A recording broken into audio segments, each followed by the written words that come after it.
Aditya L1 सूर्ययान दहाड़ मारता हुआ पृथ्वी की कक्षा में तेजी से आगे बढ़ रहा है। चंद्रयान 3 की सफलता के बाद भारत ने एक बार फिर सूरज की स्टडी करने के लिए सूर्ययान मिशन को लॉन्च कर दिया है।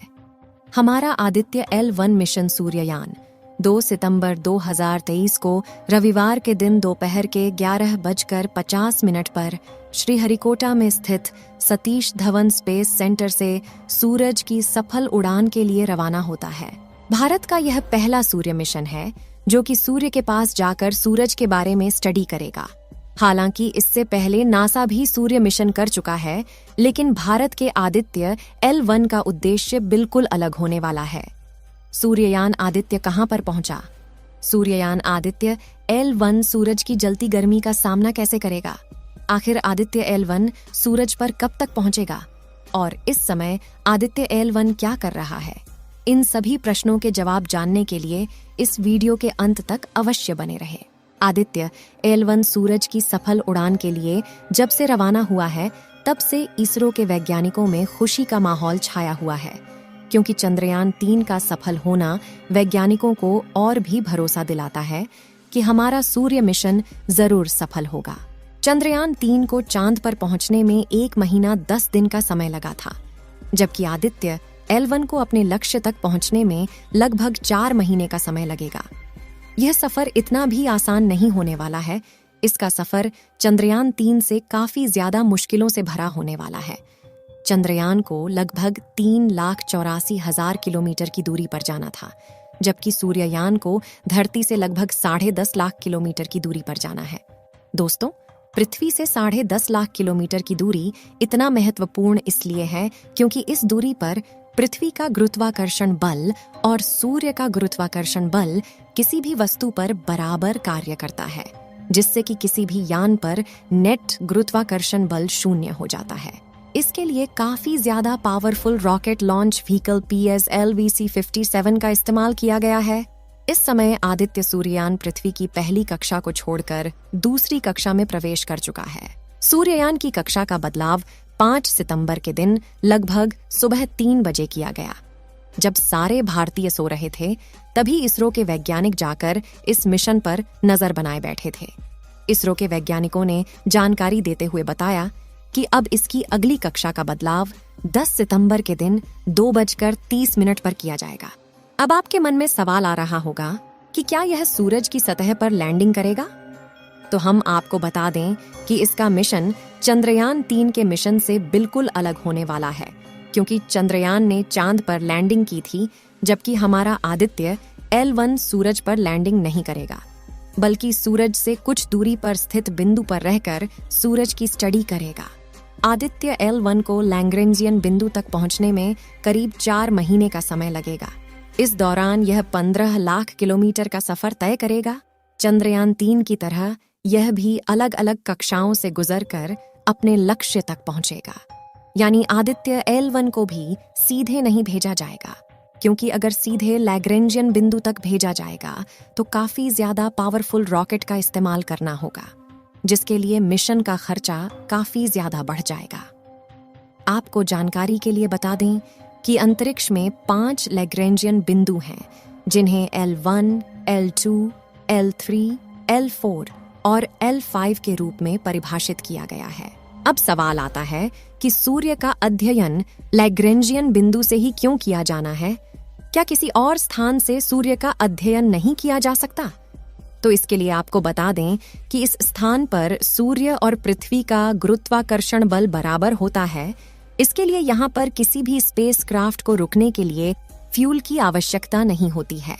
ऐसे में आसानी से यहाँ पर रहकर सूरज का अध्ययन किया जा सकता है। ये एक ऐसा पॉइंट है जो बिना किसी रुकावट के सूर्य के निरंतर अवलोकन की अनुमति देता है। अंतरिक्ष यान सूर्य की विभिन्न परतों और अंतरिक्ष मौसम पर इसके प्रभावों का अध्ययन करने के लिए आदित्य L1 के पास ढेर सारे उपकरण हैं। यह मिशन सौर गतिविधि और हमारे सौर मंडल पर इसके प्रभाव के बारे में बहुमूल्य वैज्ञानिक जानकारी प्रदान करेगा। अगर अब इस मिशन के उद्देश्य की बात करें, तो इसका पहला उद्देश्य सूर्य के वायुमंडल और कोरोना के संरचना और गतिशीलता के बारे में अध्ययन करना है। साथ ही CMES यानी कोरोनल मास इजेक्शन की उत्पत्ति और विकास को समझना है।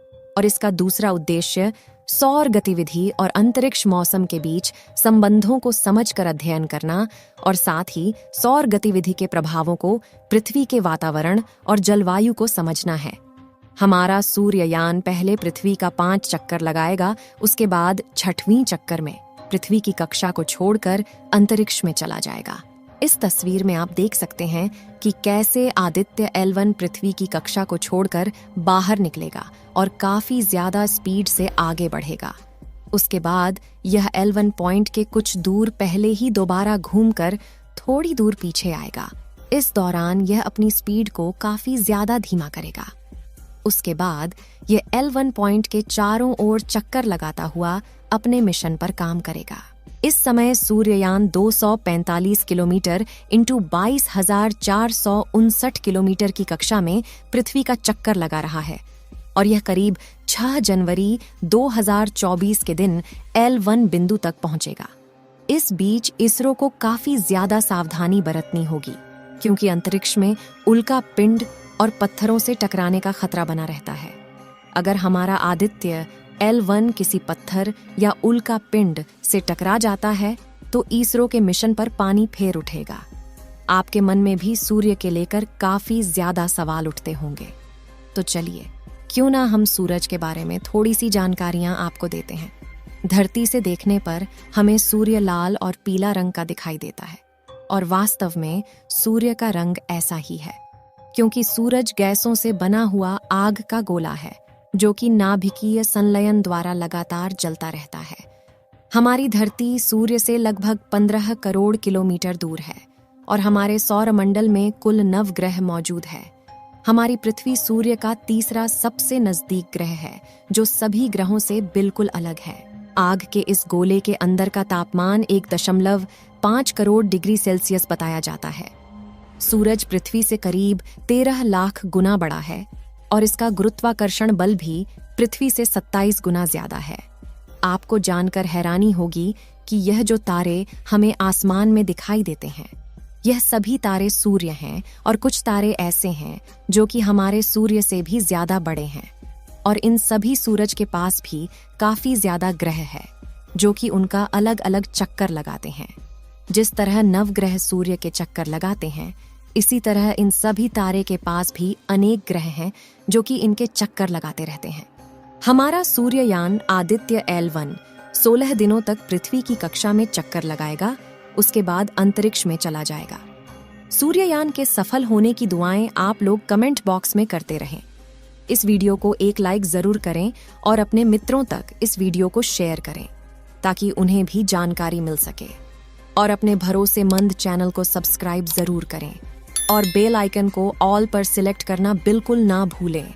मिलते हैं किसी और नॉलेजेबल वीडियो के साथ। वीडियो को अंत तक देखने के लिए धन्यवाद।